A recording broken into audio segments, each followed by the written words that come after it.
And this have started Metal Gear for the Nintendo Entertainment System. But unlike its gameplay, there's nothing stealthy about the popularity of Metal Gear.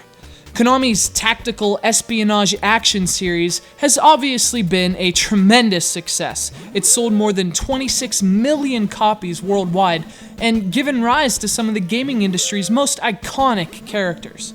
It's not just a franchise, it's the franchise, and this is where it all started. Well, sort of. Now, this is Metal Gear, which is the debut of the series, but this is the NES version, which is not the original Metal Gear.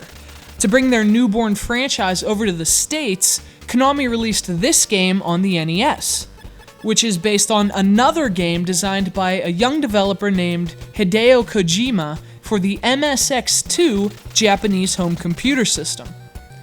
That game was called Metal Gear, and this game is technically a port. The differences between the two versions start with some pretty major plot changes and infiltrate their way into the gameplay as well.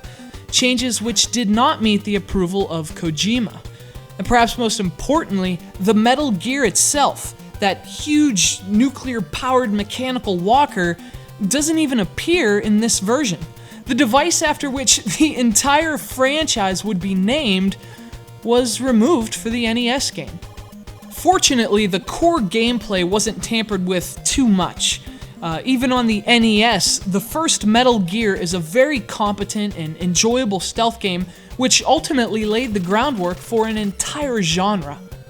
One of the coolest things about Metal Gear is that it lets you play through Solid Snake's inaugural mission.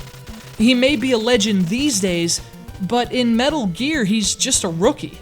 It's up to you to guide him through jungles and bunkers and fortresses, all the while going unnoticed. As the series' subheading would later emphasize, it's a game of tactical espionage action, and although it does feel primitive compared to more contemporary iterations, Metal Gear certainly delivers that. Indeed, sneaking past sleepy guards was as fun in 1987 as it is today. What's a lot less fun, however, is starting over again and again. And again. And unfortunately, you have to do precisely that in Metal Gear. Solid Snake's health is minimal, to say the least, and just a few brushes with enemies is all it takes to kill him. And then it's back to the game's opening frame. Get used to the game's opening frame. Of course, Snake's thin health does encourage you to find optimal routes for sneaking through the game's environments, but it doesn't leave you any room for mistakes.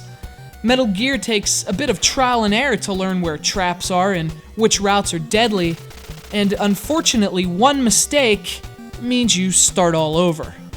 Now, some may call that challenging, but a lot of times it just feels cheap. There's no way around it. Solid Snake's American debut just isn't quite as good as his Japanese debut. Unfortunately, the MSX2 is sort of hard to come by these days, but Konami included that version as a bonus in the 2006 release Metal Gear Solid 3 for the PlayStation 2.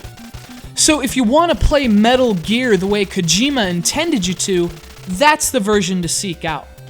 But make no mistake, if you stumble across the NES version, don't hesitate to pick it up. It's a bit flawed and a tad frustrating, to say the least, but it's a lot of fun. And if you want to see this snake sneak through the grass for the very first time, you've got to play Metal Gear.